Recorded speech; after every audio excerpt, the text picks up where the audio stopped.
Welcome back to the Fuel Your Legacy podcast. Each week, we expose the faulty foundational mindsets of the past and rebuild a newer, stronger foundation essential in creating your meaningful legacy. We've got a lot of work to do, so let's get started. As much as you like this podcast, I'm certain that you're going to love the book that I just released on Amazon, Fuel Your Legacy, The 9 Pillars to Build a Meaningful Legacy. I wrote this to share with you the experiences that I had while I was identifying my identity, how I began to create my meaningful legacy, and how you can create yours. You're going to find this book on Kindle, Amazon, and as always on my website, samknickerbocker.com.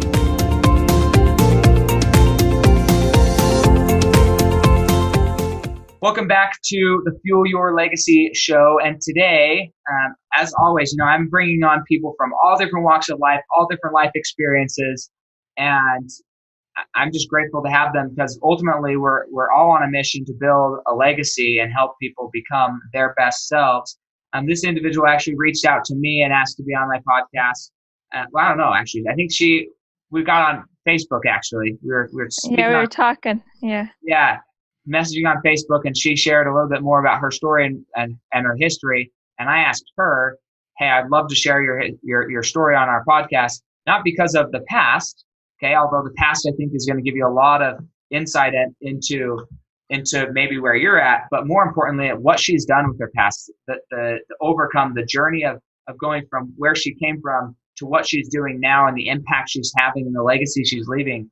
That's the story that I want to share mostly. So her name is Brielle Decker, and she is a peer support peer, so PEER, support specialist in mental health. Her goal is to work with child intergenerational trauma. She's a cult survivor, one of the wives of Warren Jeffs. If I remember right, it's the 65th. Is that accurate? Yeah, I was. Yeah. Wife of Warren Jeffs. He's now in prison for life and for 20 years. And so she's had to acquire some things and to unlearn certain things, but also keep certain aspects that she had developed or was born with for how to become more. It's just crazy. She's now, she works on an advisory board. She has something called the Dream House in Salt Lake, where she helps people transition and become who they can become, help them reach their full potential. She's writing her story. She's having a book written. But I think you said some TV series as well. Yeah, documentary and more. Yeah. It's just so cool. And please reach out to her and give her your love and respect. Her links will be in the show notes here. But give her her love and being willing to share these stories. Sometimes not all stories are easy to share. They're not always the most fun to rehearse and say, okay, this happened. But I believe, and what I found in sharing my own stories, is that there's power and there's a lot of change and a lot of good can happen when I got comfortable enough and was willing to get vulnerable and share my stories. But please give her the love and respect and share the things that you got out of her story, because she's doing it to help you. She's doing it to help people become their best selves and receive as much freedom and liberty in all areas of their life as possible. So thank you so much, Brielle, for being willing to be on this show. And yeah, go ahead and tell us your story as early as you want to start, and share how you got free of the situation and what kind of instigated you moving into your now legacy and dream. Okay, so I was born into the FLDS religion. It's a long story, but I'm writing a book so that people can get foundation at least, and then my life after that is more like activism.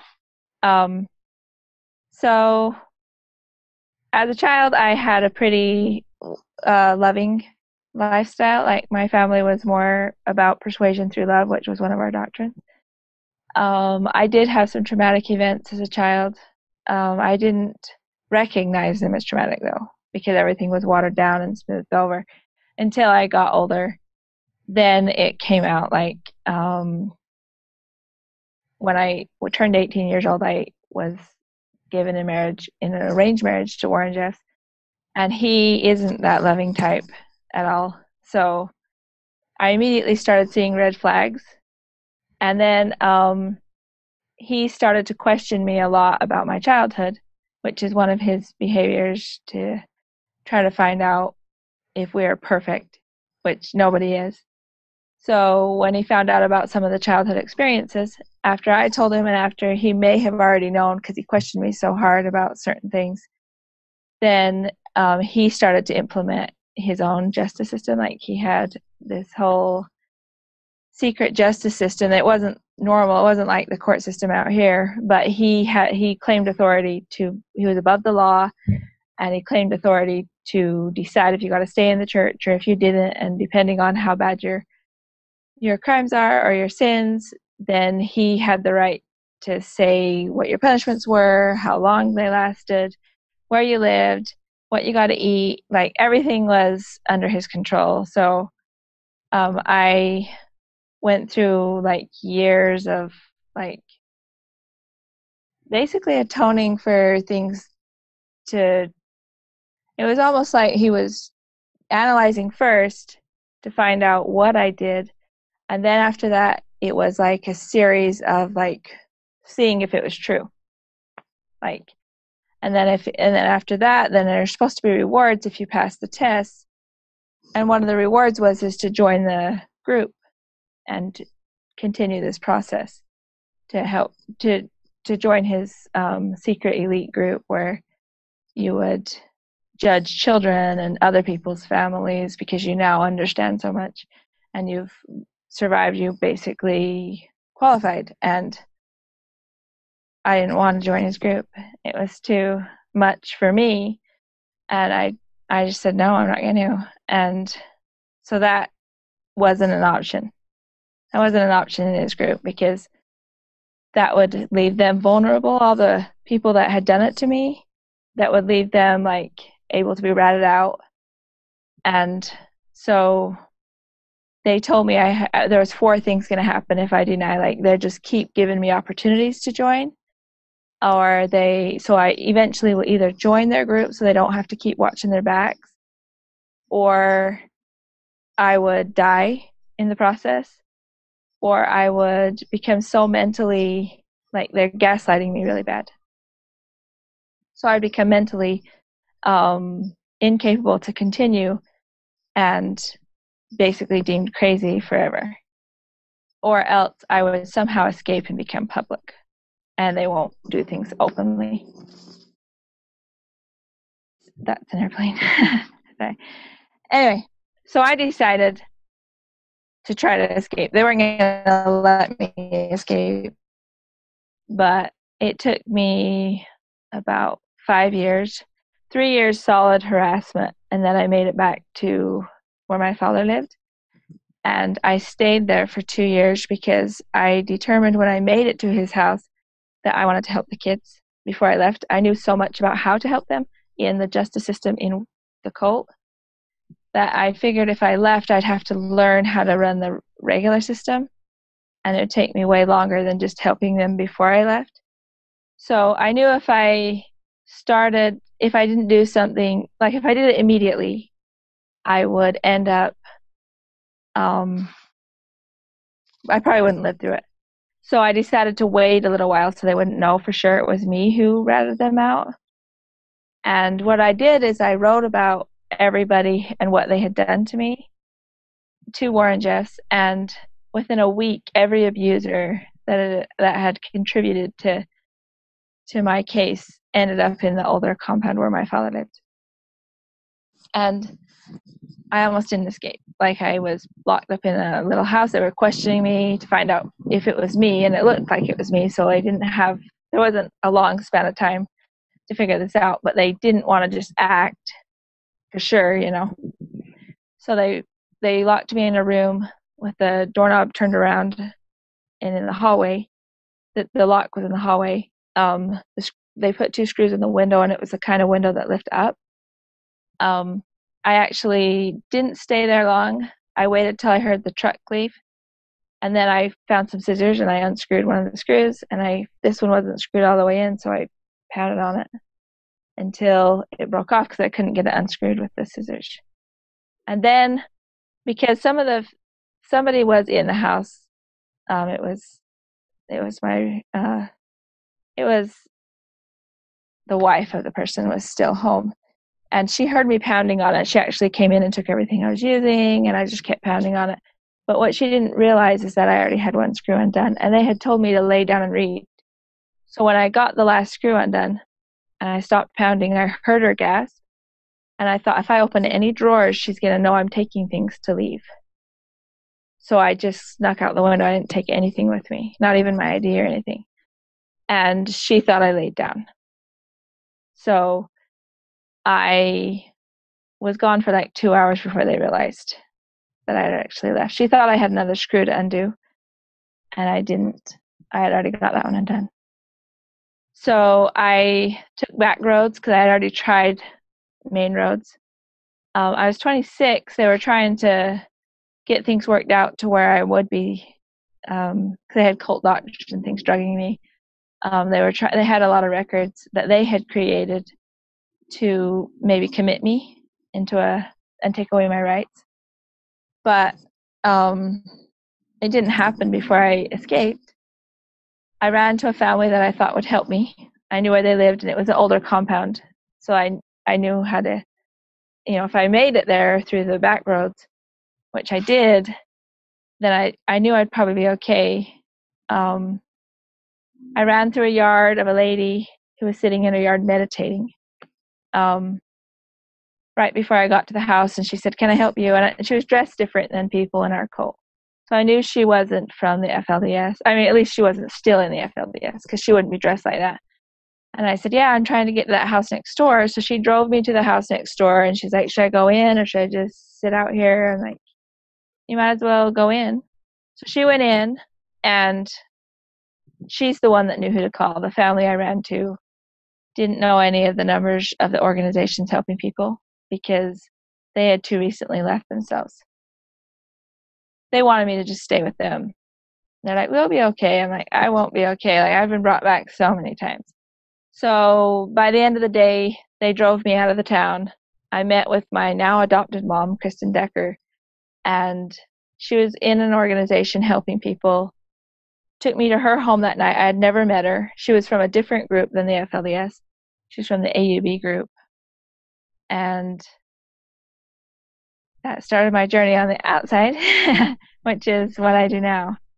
It took me a while. I went to Tennessee because they were searching the roads. They put me on the missing list. I had the Department of Justice fly in and take me off the missing list because they verified that I was not missing.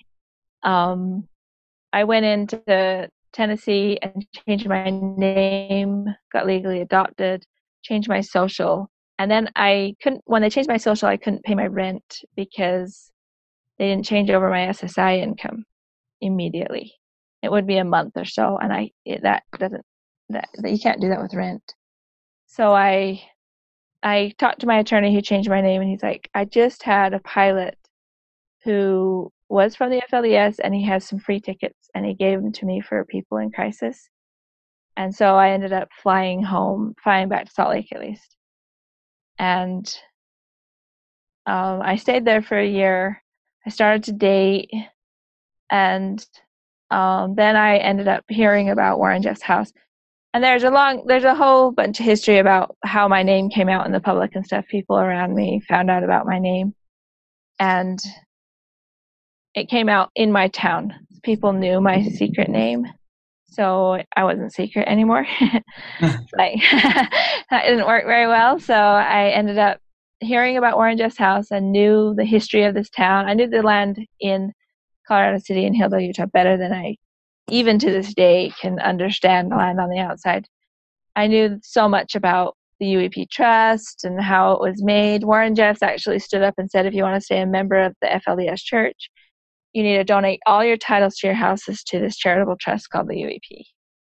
And that included, if you want to keep your wives and kids, because they're all arranged marriages. They're all like gifts to each other.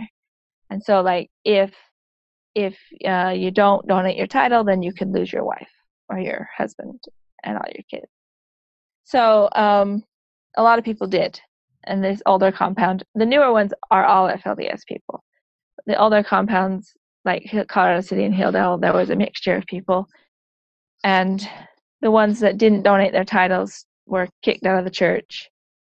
And anyway, so the UEP had all the titles.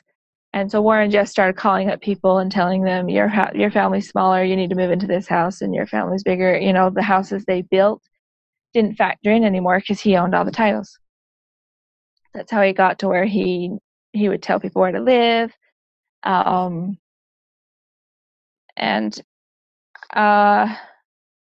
So when Warren Jeffs ran from the law, then the state took over the state of Utah and Arizona took over the UEP Trust and started giving back the titles to people. So Warren Jeffs' house. So when that happened, Warren Jeffs actually told everybody not to cooperate because they felt like their land was being stolen from them. So they told them not to cooperate with the state and the people that had taken over the titles. And so they weren't paying their back taxes in this area.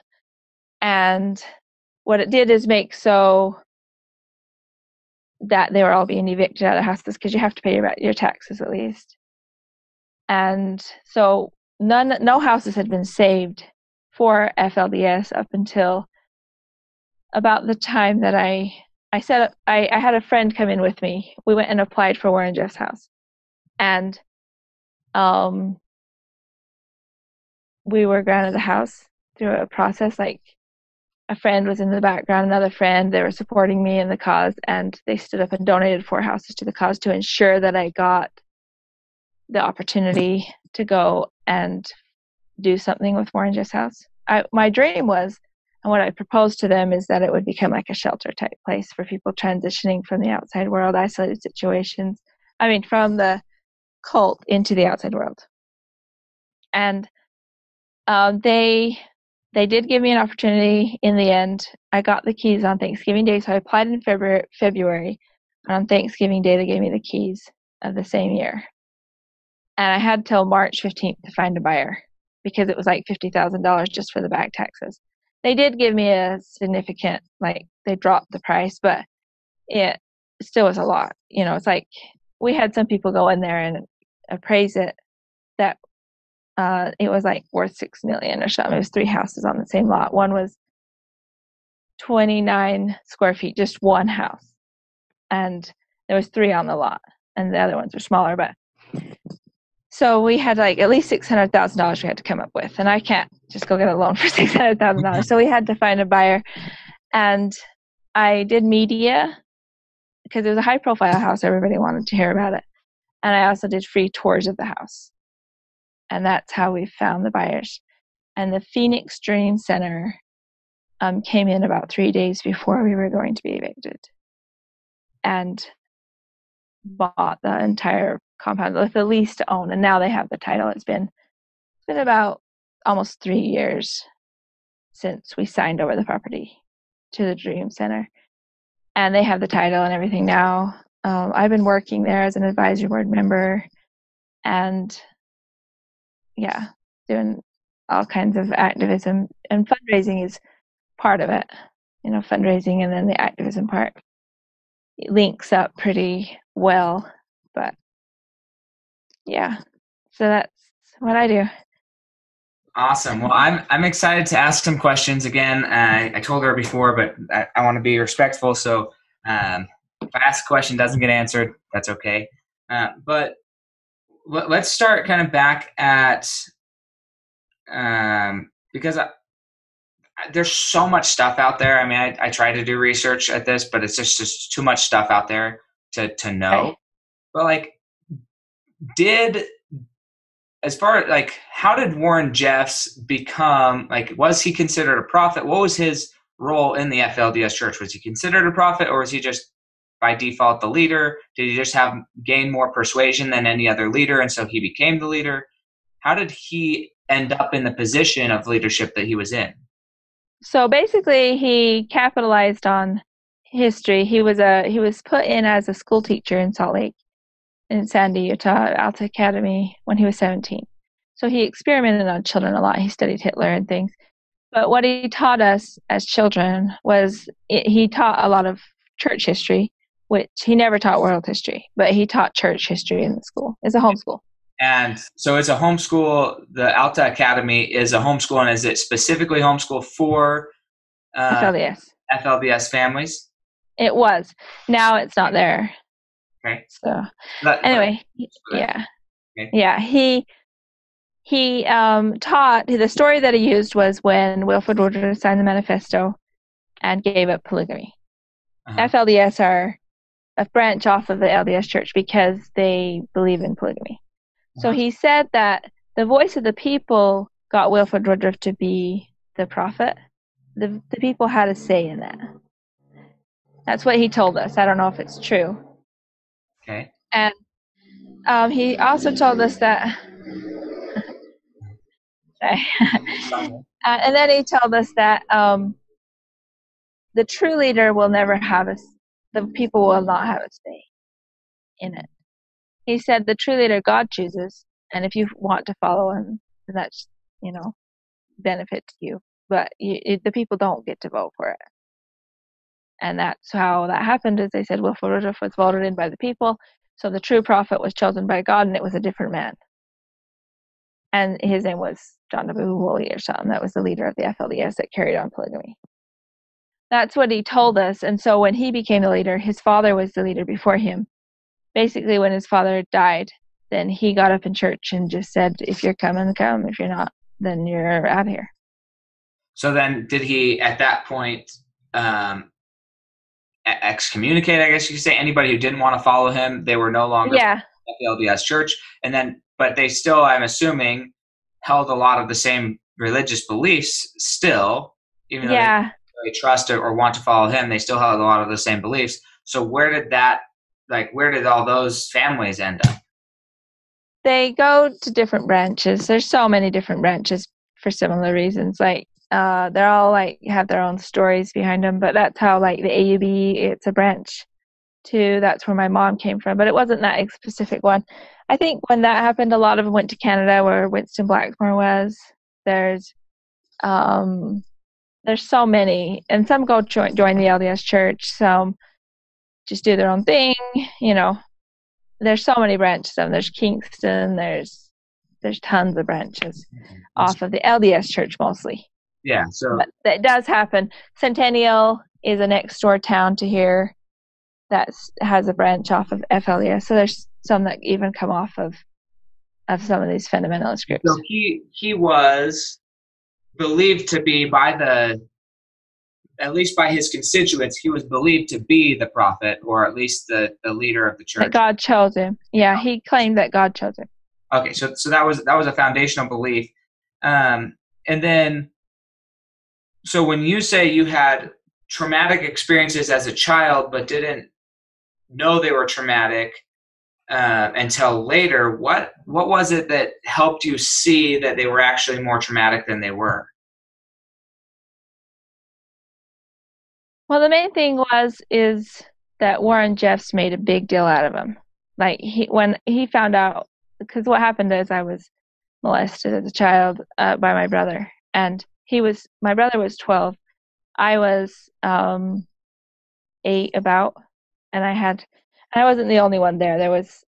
I have a sister older than me and a sister younger than me, so it was like a group thing. And I didn't realize it was traumatic because my brother was 12 and he didn't take off his clothes or anything, so I didn't realize it was that serious. But when I went into Warren Jeff's family and he heard about it, I don't know where he heard about it. I did talk about some things, but I think he already knew because there was so many people involved.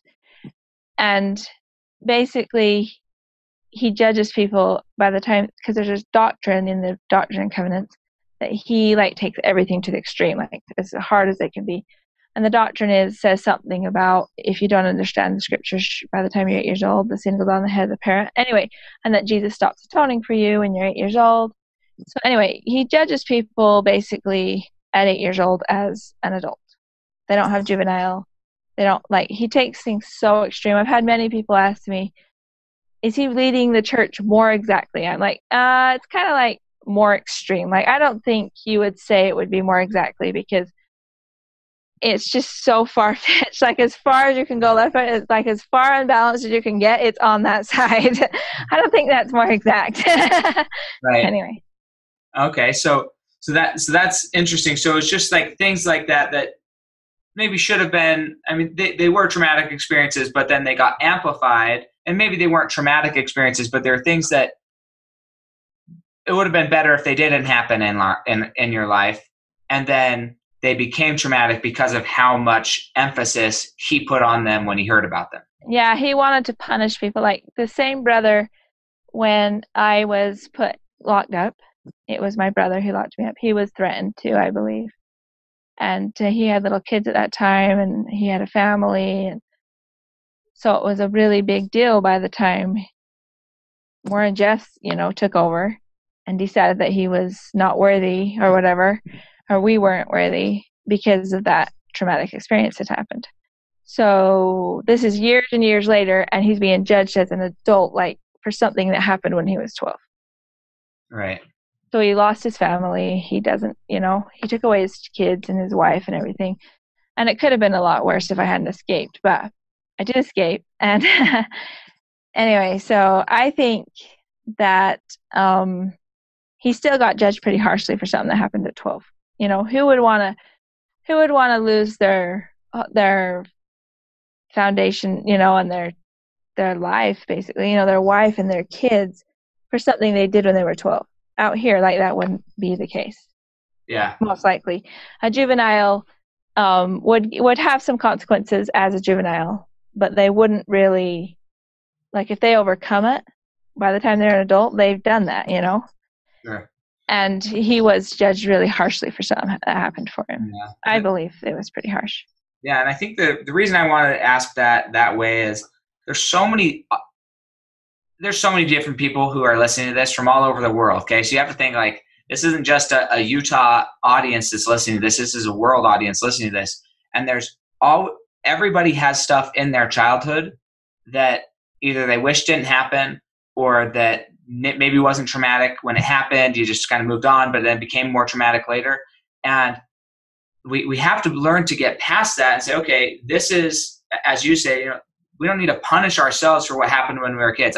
Me personally, I've done some really stupid things when I was younger, and now I look back and I think, man, that person wasn't even Samuel, right? The person who did all of that was somebody who was 15 years ago. Whoever that guy was, I don't even I don't identify as that guy anymore. I've changed so much over the last 15 years, and so that's something that I want to help people understand, that we can change, and it's important for us to change and progress, and we don't need to be held captive by, either internally or externally, the things that happened so long ago in our lives. But also there's a process where everybody heals differently. And I've had, like, people talk to me about, like, your brother may never heal from that. Like, his trauma was so deep and so intense that I can't require him to heal, Sure. And I've just come to grips with that. I'm like, yeah, he might not. He's out of the church now. But, I'm like, yeah, that seems fair, to me. Why, maybe he'll heal with other people, but not, like, our relationship may never heal. You know what I mean? And I can never require that of him. Yeah. So, like, I can watch from a distance and hear from other people if he's being good, or, like, I can hear signs. I recognize signs. And it's not just him. It's like other people that have abused me that were kicked out of the church after I tattled on them, like way later. I did talk to Warren Jeffs and turn in some of the people that had been in the judge group, because what I wanted to do was get them out of their position so the kids would have a breath of air. Because if they lost, because they had hurt me really bad, but, I'd been tortured for 3 years, basically, psychologically. But if they were all threatening each other and stuff. So, like, if I get them all out of their positions, then they have to retrain adults to be in those positions. And during that time frame, the kids might not be under so much pressure. So that was my goal with that. But I didn't turn my brother in at that time at all. Like, I didn't even talk about my brother, because I already learned my lesson about that, like when I first went into the family, like, I had done enough, as part of that topic went. So yeah. After we'll say you escaped to get on the outside,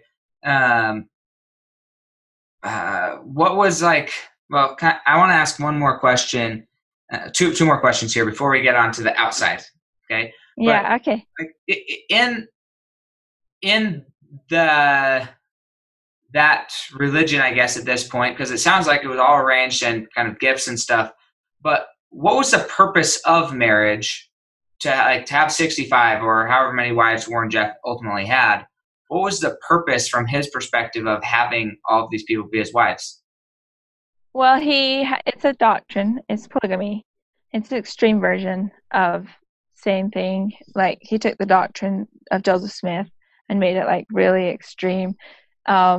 Anything he could hear about polygamy, of course, to Warren Jeffs, he's taking every little piece. So he's applying it as if it's real. Even if it was like an apostate who said something, he's going to like listen to everything and decide that it's real. Like he always goes to the extreme. So he believes that you need at least three wives to make it into the highest degree of glory in the celestial kingdom. But when he has so many, he would have talk about higher laws. Like basically he talked about Jesus is our elder brother and we're all trying to become like Jesus and we're going to have worlds. And in order to populate worlds, you need more wives to have more kids. And you're ultimately going to populate worlds by doing that. And he talked about quorums of wives and different things. So he thought that 7 was a good number. I don't know why. And he thought you need 7 in a quorum, and just things like that.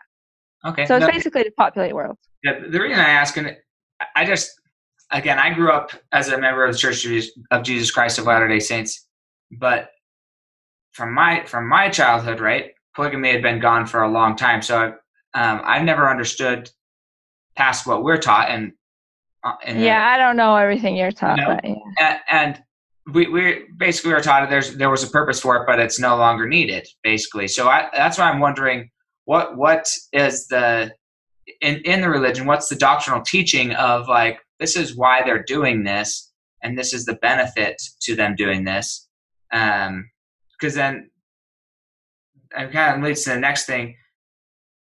But how many times did you try to escape this? Were you trying to escape just the family, or were you actually trying to get out of completely the FLDS culture, everything? What exactly were you trying to escape? I was trying to escape just the FLDS. I didn't want to be a part of that religion. I couldn't even really function at this time frame. I was getting worse and worse psychologically because of the gaslighting so severe that I couldn't really even function in that environment. I needed to get out. So I've been out for now 8 years, and I was actually in Warren Jeff's family for 8 years. So the difference now is really dramatic and obvious. Mm-hmm. Okay. Yeah. So when you got out, so if you, from your perspective, again, I don't know much about this, but you've chosen a completely different lifestyle, different religion, everything, or are you where are you at now? Because the reason I'm asking this from a perspective of there's a lot of people who may have not been in polygamy, but there's just as weird of things. And when I say weird, that's not a derogatory term. It's just there's the general, what we would consider normal, and that's what everybody knows about. And then there's all the how individual families operate inside their own homes that nobody knows about. Okay. So we all have these little ticks in our family that when family A, this child is raised in family A, and they have certain expectations about how life is going to be, the order of a family, who's in charge, who does what, who cleans the toilets, who folds clothes, right?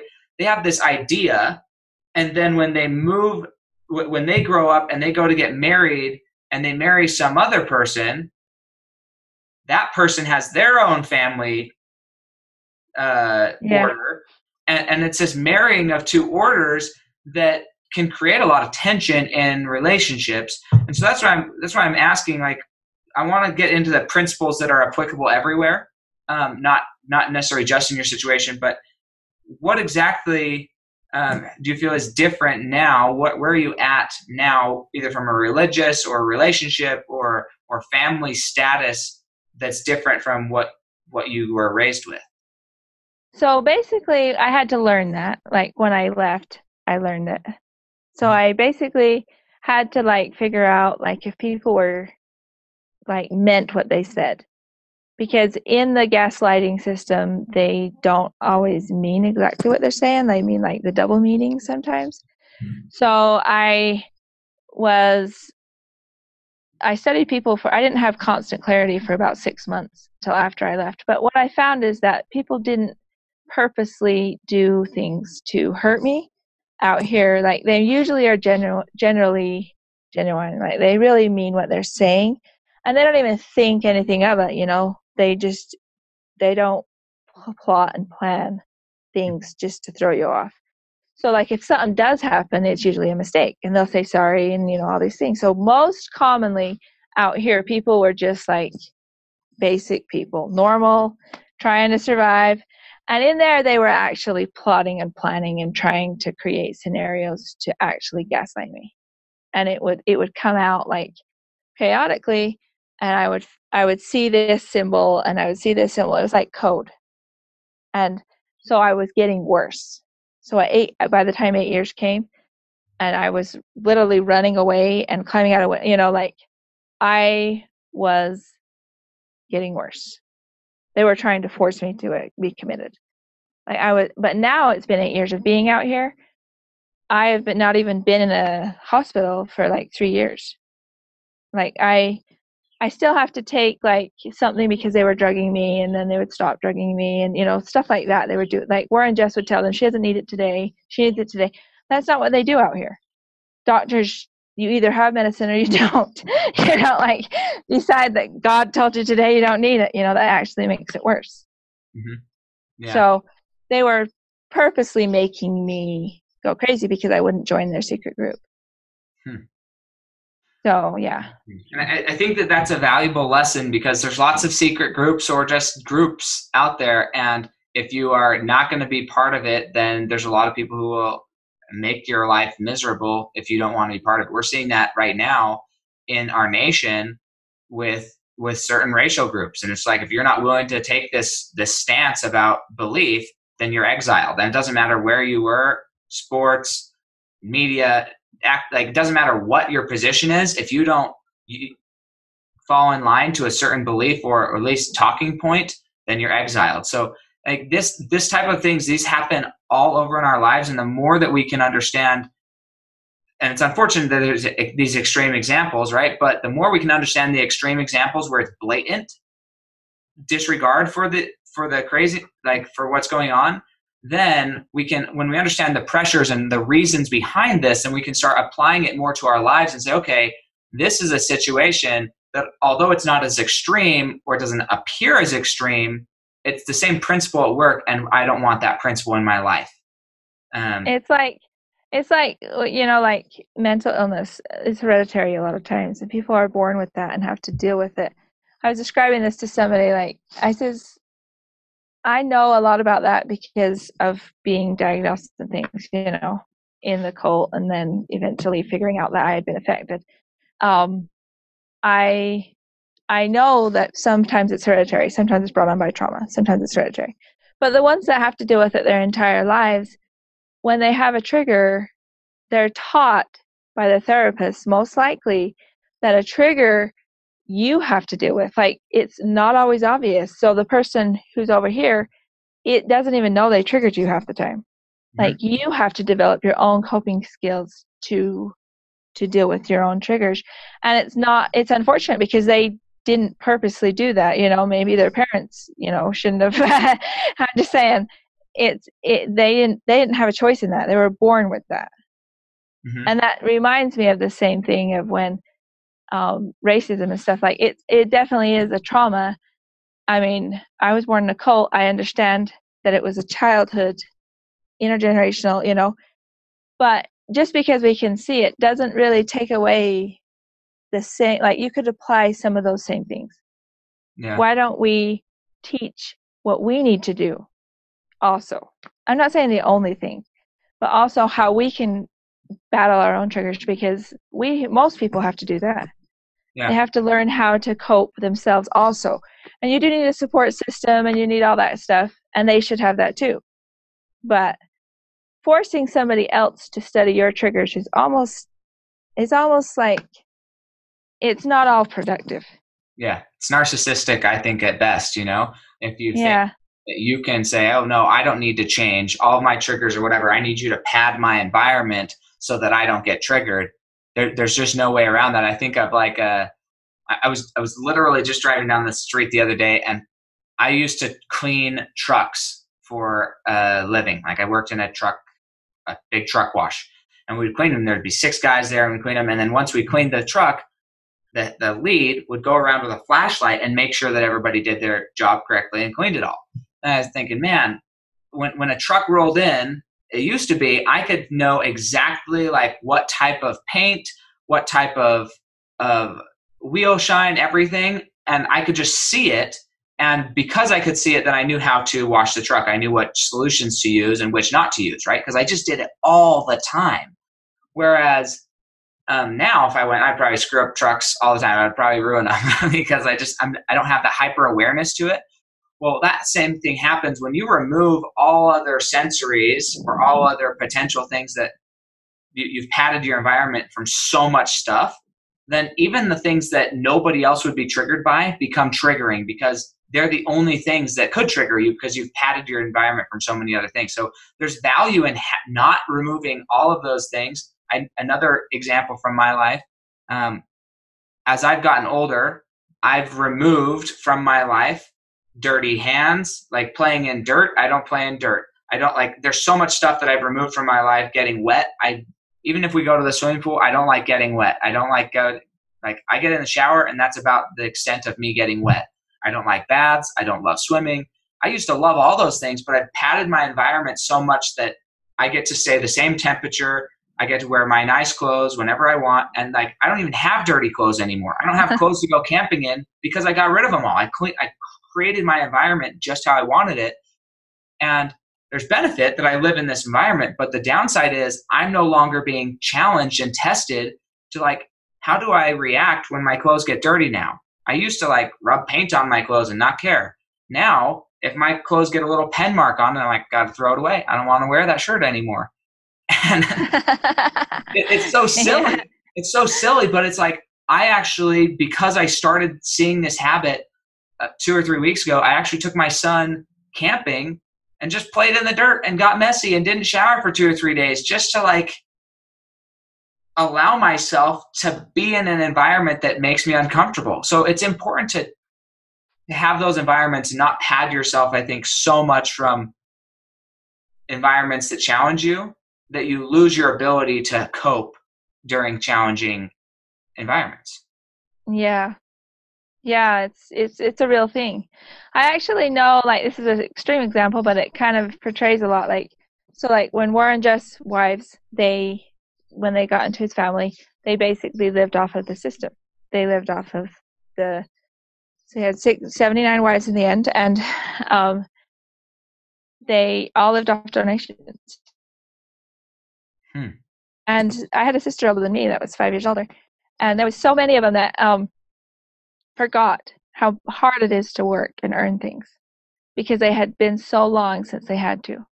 Like, they all had a schedule, they all got up and did their basic things, but they didn't hesitate to go and ask for white peelings in their teeth or LASIK or, like things like that cost so much money and people work years for them, but they're living off donations and they never felt that pain. So they just forgot about it, that they were actually asking people to not eat. There were people starving to pay those donations, and they didn't see it, and they would just go ask for LASIK. Like, it was really sad, and I didn't like that about it. That was one of the reasons why I just left that whole thing. But, I had to in the end, but it was part of it is because I wanted to know.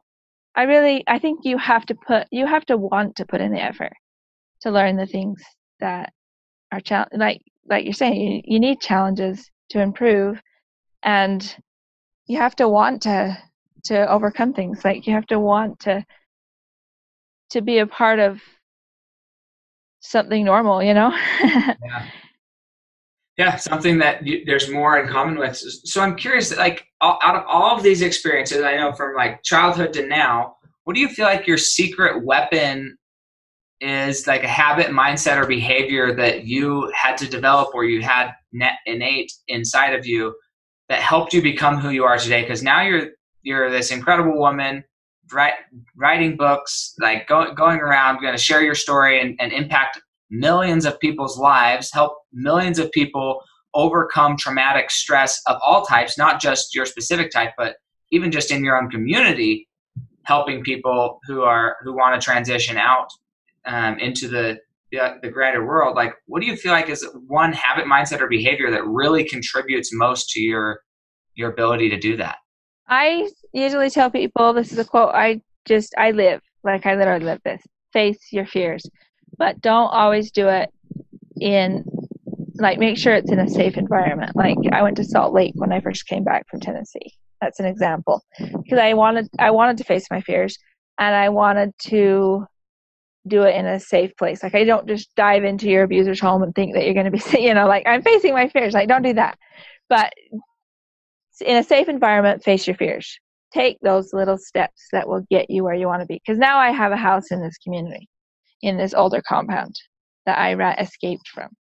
Like, and I don't have, like, I learned that to face my fears actually helped with my PTSD that I had. Like, I had, when I lived in Tennessee, I would have panic attacks because of the worry if somebody was following me or somebody was doing this or that, the other. Well, I just decided I want to know. I'm just going to go right and face it in the best way I can. Take those steps. Go visit that place. Check it all out. I knew that they told me that if I became public, they wouldn't bother me. So, that's going to be something that will contribute to my success, So, so those worries faded over time. It's because I created the situation that would help them fade. So I didn't live my life out with panic attacks, that may be unnecessary. Yeah, no, I totally agree. I think that I think is the biggest thing. And that's a principle literally anywhere, in business, in sales, in relationships. Rather than build up in your mind how terrible this thing may or may not be, parenting is tough sometimes. And it's so easy to think, oh, this didn't happen, which means this, and this whole long train of story that you're going to tell yourself about what is or isn't going to happen. Instead of saying all of those things to yourself, you can just say, hey, look, let's deal with what it is. Let's go confront the problem. I know that it makes, like, to the point where my wife, sometimes it makes her uncomfortable. Because, like, if I even recognize, if I come home and I say, hey, how was your day? And I recognize her tone is a little off when she says, yeah, it's okay. If her tone is off, if her speed of how quick she's talking is off, if her body language is off, then I'm like, nothing else is important. Kids could be screaming, hey, what's going on? How can I help? Like, just let me be here for you. And sometimes she doesn't want that, right? Sometimes I confront stuff too quickly, too directly for people.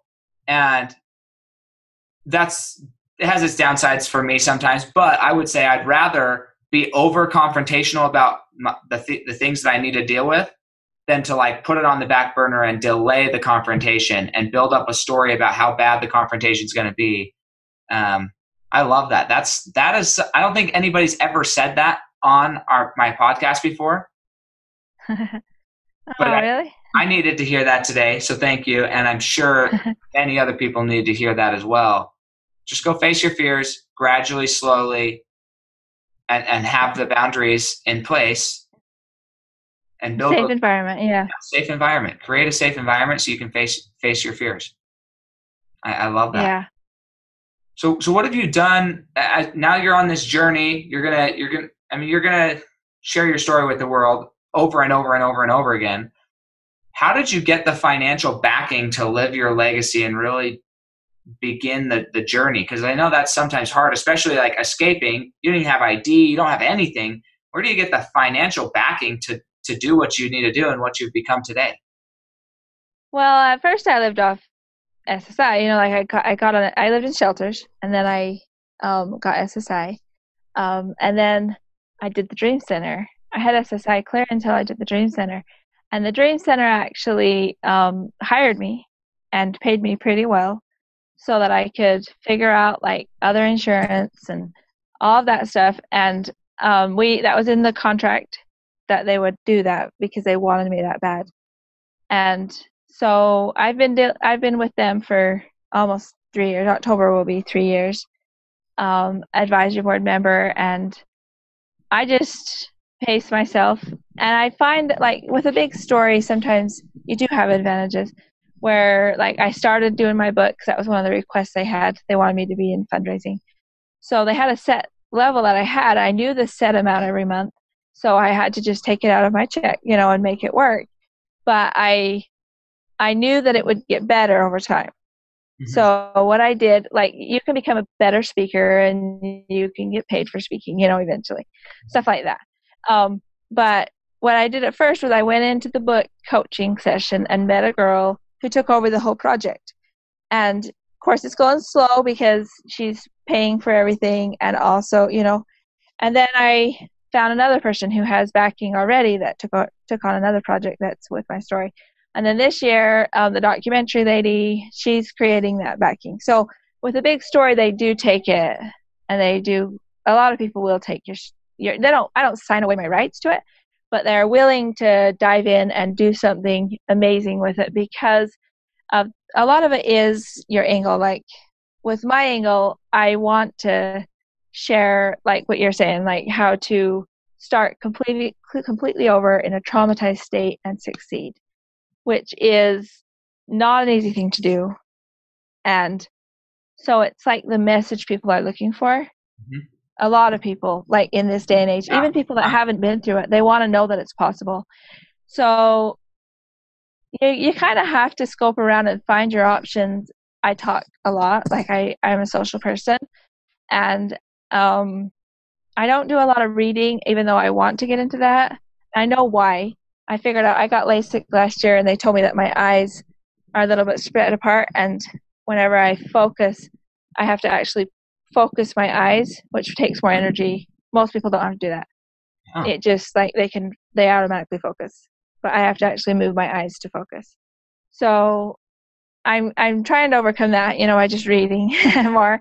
Yeah. But now that I know what it is, it just takes more energy. So I don't read a lot, but what I do is I talk a lot. Like, I pick up on clues, like, all the time. Where do I look? What do I do? How do I do this? Like, I go visit people. I try to delve into relationships a lot. I mean, like, with any kind, every level of taking care of people, like taking the time to study what their likes are, listen, and it takes a lot of work to do that too, but it just comes kind of natural to me. I mean, I love to do that kind of stuff. So, and most of my learning came from talking. That's awesome. I love from talking to people. Talking to different people. That's so cool. So if we wanted to engage in your story, or we know somebody who could benefit from your story, or we just want to have a conversation with you, or we want to donate, fund for you're raising funds for the Dream House. What's the best place to get in contact with you? I mean, I know there's lots of things about you on Google, but where do we actually find you and where would we go to get in contact with you specifically? It's like how you found me, through Facebook, which was my Facebook. I do update, like, quite a bit, and I'm trying to broaden the more things. But right now you find me on Brielle Decker Blanchard, which is my married name now. I've been married 3 years. So yeah, I just get on there a lot, and I post my story. Like, if you follow my timeline, you will start to pick up on what I'm doing now, and on the things I can talk about, which a lot of things are secret until they happen. But I know it's the nature of being in those contracts, which is fine. I think it's good, and it's good to it's often good to just do stuff and talk about it later, anyways. So, do you want to hear this poem or not? Like, yeah, I'd love to write poetry. Okay, so this talks about some of the challenges that big challenges that I have had to. And the interesting thing about this poem is that they can either be a save or they can be a challenge. Mm-hmm. So it kind of describes that. You might think you got it all, but deep down there's probably something if you just let go of that belief, you might be happy. They tell you it will hurt, and you can never go back. But it's hard not to think. It just doesn't add up. It might be an honest fear, oppression surrounding you, or perhaps just the fact you have to hide who you are. You might be holding on to that measly SSI check, afraid to branch out. But what if I stumble again? It could be a subconscious bully whispering to yourself, you can't give another chance. It's just too much. You maybe are trapped physically and have no way but to dream, or perhaps there's a hope that something may someday change. The bill, the time, something is unclear. Maybe you prioritize and find you're back right here. Are you sure you're free? And if so, to what degree? Because I'm willing to bet there's more yet. So all of these things are things that I have personally like dealt with. Like SSI, like that is the most you can get is like $750 or something in Utah. And in some ways that's nice, but other ways it keeps you locked in a cycle. Mm-hmm.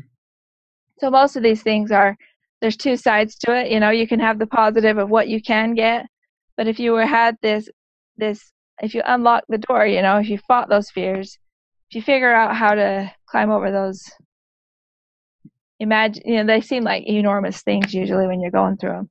Yeah. But if you just keep taking it one day at a time and actually looking for the clues that will build a different structure for yourself, it's not impossible. That's so incredible. I love that poem. I'm going to have to go re-listen to it lots of times. It's so cool. Awesome. Well, so here's the last question. I'm excited to hear your answer to this. This is my favorite question to ask people. It's the thing that guides me every day. I think about this multiple times a day. I can't say it's always in my mind, but I would say 90% of what I do on a daily basis is guided by my answer to this question. So I'm excited to hear your answer to this question. Okay, so the question is basically, what legacy are you building? So to put in context, imagine that you have died and you come back and you're able to see your great grandchildren sitting around a table. So this is 6 generations from now, sitting down around a table, talking about what Brielle's life was. What did she bring to the world? What was her legacy? What did she accomplish? What do you want your legacy to be 6 generations from now? I want it to be that I started over in a traumatized situation and succeeded. I want to succeed in, I can't change the past, obviously. So I have to include what would make me need to start over in a traumatized situation. But also it's like educate and empower. And I want to succeed. I mean, it's an ongoing process, but I want to succeed in multiple layers. I want to keep going. It motivates me every day. The